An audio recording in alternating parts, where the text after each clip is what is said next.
சிங்கத்தோட வேட்டை இன்னமும் நிக்கலங்க. போன மேட்ச் நீங்க பார்த்திருப்பீங்க. சிங்கம் எப்படி அதோட வேட்டைய ஆடுச்சுன்னு. பாகிஸ்தான சும்மா பஞ்சு பஞ்சு பஞ்சா பஞ்சா அப்படி பிரிச்சு எறிஞ்சாங்க. அத பார்க்கும்போது அவ்ளோ சந்தோஷம். என்னமா இருந்தது. அப்பா இஷான் கிஷன் அடிச்ச அதிரடியும், இந்தியா பவுலர்கள் காமிச்ச அந்த உத்வேகத்தையும் பார்க்கும்போது அவ்ளோ ஒரு சந்தோஷமா இருந்தது. வெறும் 114 ரன்னுக்குலாம் பொட்டலம் கட்டுனோம் பாகிஸ்தான. வாய் சவடால் என்னைக்குமே வேலைக்கு ஆவாது. தாரிக்க வச்சு நாங்க உங்கள வச்சு வேலை எப்படியாவது முடிச்சுருவோம்.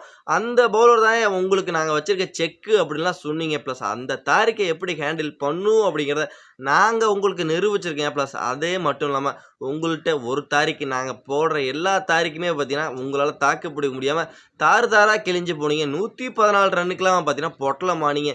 இதெல்லாம் பார்த்தீங்கன்னா, வாய் சவடால் வேலைக்கே ஆவாது. உங்களோட ஜாம்பவான்களே பார்த்தீங்கன்னா உங்களோட போட்டு பிரிக்கிறாங்க. இந்தியாவ ஜெயிக்கணும்னா நீங்க இன்னமும் வேற மாரி விளையாடணும் அப்படின்ட்டு, உங்களோட ஜாம்பவான்களே உங்கள போட்டு பிரிக்கிற அளவுக்கு இருந்தது போன மேட்ச பொறுத்தவரைக்கும்.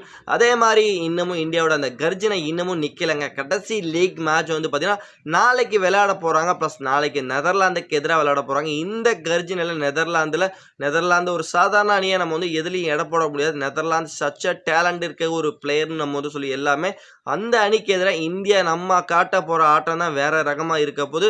இந்த பவர்ஃபுல்லான அணி நெதர்லாந்து அணியும் சின்ன அணின்னு எதுவுமே இந்த வேர்ல்டு கப்ல நினைக்க முடியாத அளவுக்கு ஒவ்வொரு அணியும் பார்த்தீங்கன்னா வேற லெவலா டெர்ரிஃபிக்கான ஒரு பெர்ஃபார்மன்ஸ் குடுத்துட்டு இருக்காங்க.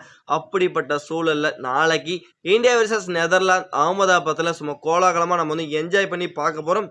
இங்க சிக்ஸர் மலைய நம்ம எதிர்பார்க்கலாம்னு நினைச்சுக்கிட்டு இருக்கேன். ஏன்னா இதுக்கு முன்னாடி இந்த வேர்ல்டு கப்ல இதுவரைக்கும் ஃபயர் ஆகாத அபிஷேக் சர்மா அந்த மேட்ச்ல ஒரு ஃபயரிங் பெர்ஃபார்மன்ஸ் குடுத்து, இந்திய ரசிகர்களுக்கெல்லாம் திரும்பி வந்துட்டேன் அப்படிங்கிறத காமிப்பாரு அப்படிங்கிறத ரொம்ப ரொம்ப ஆவலா எதிர்பார்த்துக்கிட்டு இருக்கோம். பிளஸ் அதற்கெல்லாம் ஒண்ணு விடாம வீடியோ ஸ்கிப் பண்ணாம பாருங்க. பிளஸ் மேட்ச பத்தி கொஞ்சம் ப்ரிவ்யூ வீடியோ பார்த்தரலாம் நண்பர்களே. இந்தியா அவங்க கடைசி லீக் மேட்ச் பார்த்தீங்கன்னா, அகமதாபாத்ல பார்த்தீங்கன்னா, நரேந்திர மோடி ஸ்டேடியத்தில வர 18ஆம் தேதி நாளைக்கு மோத போறாங்க. இந்த மேட்ச் ஒரு ஃபயரிங் பெர்ஃபார்மன்ஸ் நம்ம கம்பல்சரி எதிர்பார்த்துக்கிட்டு இருக்கோங்க. அதுவும் ஒரு பிளேயர்ட்ட நம்ம கம்பல்சரி எதிர்பார்க்கிறேன். அபிஷேக் சர்மா கிட்ட நான் ஃபயரிங் பெர்ஃபார்மன்ஸ் எதிர்பார்க்கிறேன். ஏன்னா இந்த லீக் மேட்சஸ்ல அவர் 2 மேட்ச் விளையாண்டுருக்காரு. 2 மேட்ச்லயும் இதுவரைக்கும் அவரோட ரன் கணக்க தொடங்கவே இல்ல. 2 மேட்சுமே கோல்டன் டொக்கைட் ஆயிருக்காரு.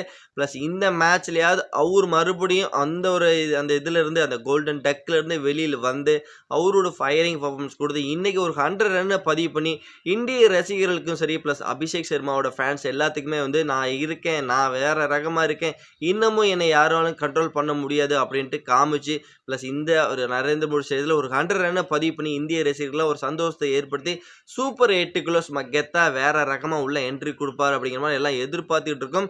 அபிஷேக் சர்மா ஃபயர் ஆனா இன்னும் நல்லா இருக்கும். ஒரு சைடு இஷான் கிஷன் வேற மாதிரி விளையாண்டுட்டு இருக்காப்புல. பாகிஸ்தானை பொட்டலம் கட்டுறதுக்கு முக்கிய காரணமா இருந்ததே நம்ம இஷான் கிஷன் பாராட்டி ஆகணும்.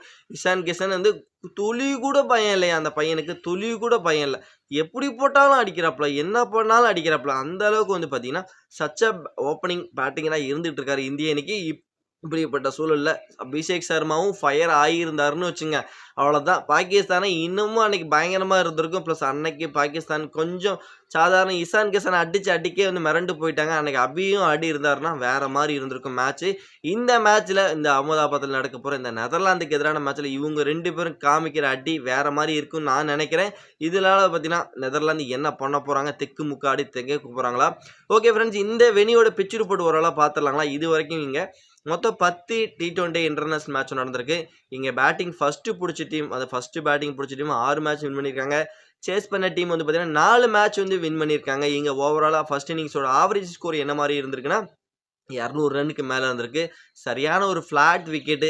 ரன்னுக்கு பேட்டுக்கும் பாலுக்கும் நல்ல ஒரு ஃபைட்டிங்கிறது காத்துக்கிட்டு இருக்கு. அது மட்டும் இல்லாம இங்க பனிப்பொழிவுலாம் இருக்குன்னா கம்பல்சரி பனிப்பொழிவுங்கிறது இருக்குங்க. டாஸ் வின் பண்ணா கம்பல்சரி சேஸ் பண்ணேன்னு சொல்லுவாங்க. பிளஸ் டாஸ் எல்லாம் இப்ப நமக்கு கவலை கிடையாது. நம்ம ஃபர்ஸ்ட் பேட்டிங் பண்ணாலும் சரி வேற மாதிரி விளையாண்டுறாங்க நம்ம பசங்க. சேஸ் பண்ணாலும் சரி வேற மாதிரி விளையாண்டுட்டு இருக்காங்க. அதனால நம்ம பசங்களை பத்தி கவலையே கிடையாது. ஆனா நெதர்லாந்து அணி என்ன பண்ண போறாங்க? நெதர்லாந்து இந்த வேர்ல்டு கப்ல இது வரைக்கும் ஒரே ஒரு மேட்ச் தான் வின் பண்ணியிருக்காங்க. அந்த ஒரு மேட்ச்லயே பெரிய போயிட்டு சின்ன டீம் கூட தான் வின் பண்ணியிருக்காங்க. இருந்தாலும் நெதர்லாந்து அணி சாதாரணமா எடை போடக்கூடாது. எந்த ஒரு சின்ன அணின்னு எதுலயுமே எடை போடக்கூடாதுங்கிறது இந்த T20 வேர்ல்டுகள் ஒவ்வொரு அணியும் நிரூபிச்சுட்டே இருக்காங்க. அப்படிப்பட்ட சூழல்ல நெதர்லாந்து கிட்டயும் குவாலிட்டியான பேட்டர்ஸ் இருக்காங்க, குவாலிட்டியான பவுலர்ஸ் இருக்காங்க. அதனால வேன் பிக் இருக்காரு, லீட் இருக்காரு. அவங்களோட தரமான ஒரு ஆல்ரவுண்டர்ஸ், தரமான ஒரு பெர்ஃபார்மன்ஸ்ங்கிறது கம்பல்சரி காமிக்க பார்ப்பாங்க இந்த அகமதாபாத் ஸ்டேடியத்துல. இருந்தாலும் அகமதாபாத்துங்கிற ஒரு பெரிய ஸ்டேடியம். ப்ளஸ் இந்த ஸ்டேடியத்தில வந்து பார்த்தீங்கன்னா, எல்லாமே ஒரு ப்ளூ ஜெர்சியா தான் இருக்கும். Full and full blue Jersey. அந்த கரகோஷம், இந்திய ரசிகர்கள் அவ்வளோ லட்சக்கணக்கான பேர் உள்ள இருப்பாங்க. அவங்களோட அந்த கரகோஷம், ப்ளஸ் அவங்க எல்லாம் எப்படி ஃபேஸ் பண்ண போறாங்க? அந்த சவுண்டுக்கு மத்தியில எப்படி இந்திய அணிய சமாளிக்க போறாங்கன்னு தெரியல. ஏன்னா, இப்ப நம்ம பசங்க இருக்க ஃபார்ம் வேற மாரி இருந்துட்டு இருக்கு. ஓப்பனிங்ல அபியோட பெர்ஃபார்மன்ஸும் சரி, பிளஸ் நம்ம இஷான் கிஷனா இருக்கட்டும், திலக் வர்மா, சூரியகுமார் யாதவ், ஹர்திக் பாண்டியா அப்படின்ட்டு இவங்க வேற மாரி வந்து பேட்டிங் ஆடிட்டு இருக்காங்க. நம்ம பவுலிங் பும்ராவா இருக்கட்டும், பிளஸ் வந்து நம்மள வருண் சக்கரவர்த்தி, அக்ஷர் பட்டேல் இவங்களோட சூழலுக்கு மத்தியில எப்படி இவங்களால வந்து பார்த்தீங்கன்னா, இங்க சர்வே பண்ண முடியும் அப்படிங்கிறது எனக்கு சத்தியமா தெரியவே இல்ல. நெதர்லாந்து எனக்கு என்னமோ தெரியுது. நெதர்லாந்து பொட்டலம் ஆவாங்க அப்படிங்கிற மாரி எனக்கு தோணுது.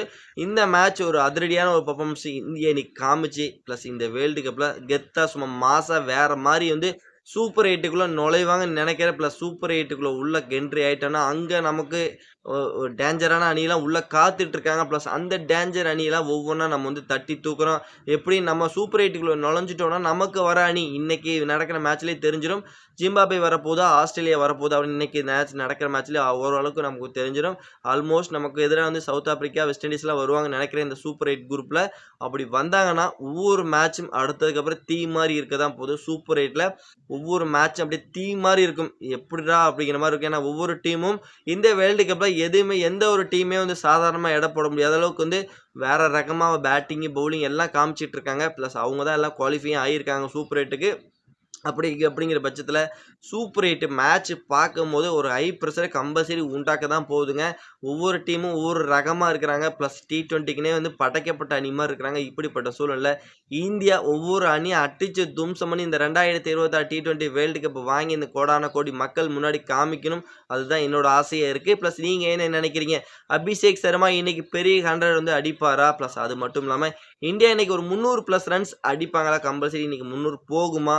இந்தியா இன்னைக்கு வந்து பார்த்தீங்கன்னா, இந்த world cup T20 2020 T20 India வாங்குமா? வாங்காதா? அப்படிங்கிற எல்லா கருத்துக்களுக்கும் நான் கமெண்ட் செக்ஷன்ல வந்து உங்களோட கருத்த வந்து பதிவு பண்ணிட்டு, இந்த வீடியோ உங்களுக்கு எந்த அளவுக்கு புடிச்சிருக்குங்கிறத லைக் பண்ணி, ஷேர் பண்ணி உங்க சப்போர்ட்டையும், ஆதரவையும் குடுத்தீங்கன்னா, ரொம்ப ரொம்ப யூஸ்ஃபுல்லா இருக்கும் நண்பர்களே. மறக்காம இந்த வீடியோக்கு உங்களால முடிஞ்ச சப்போர்ட் பண்ணுங்க. லைக் பண்ணுங்க, ஷேர் பண்ணுங்க, கமெண்ட் பண்ணுங்க.